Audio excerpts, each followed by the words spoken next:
This is Survival Pete coming at you with a video about gardening.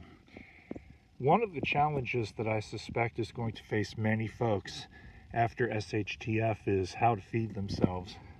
And I think it's very important to understand, especially right now with the supply chain problems that we're already having in this country and some of the food shortages that we're already having in this country. I mean, for heaven's sake, you can go to Chick-fil-A in my town and they tell you they're out of chicken.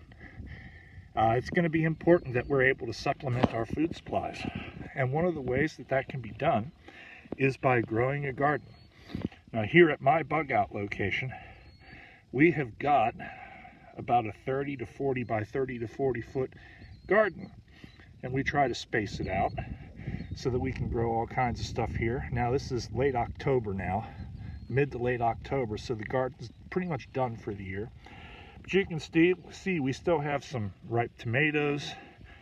We've grown so much stuff that stuff has actually fallen to the ground and rotted, and we're not short of food. We've got 5 deep well freezers full of vegetables out of this garden between this year and last.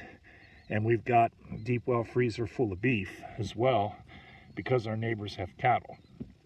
But it's important that we're able to supplement our food supply by taking matters into our own hands and growing our own food. It's extraordinarily important to be able to do that, to be able to feed yourself and your family and maybe even your neighbors. It's a good thing to do. Because, well, food is life.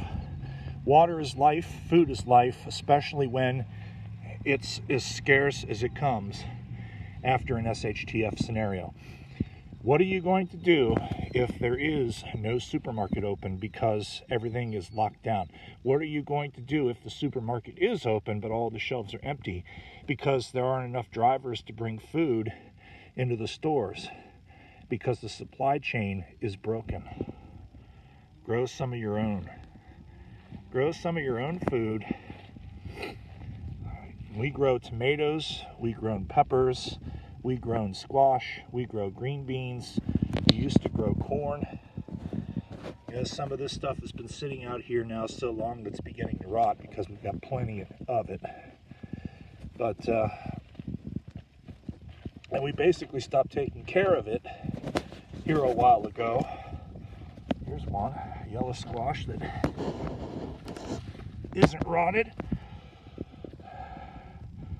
That could be some good eating right there. Very, very late season yellow squash.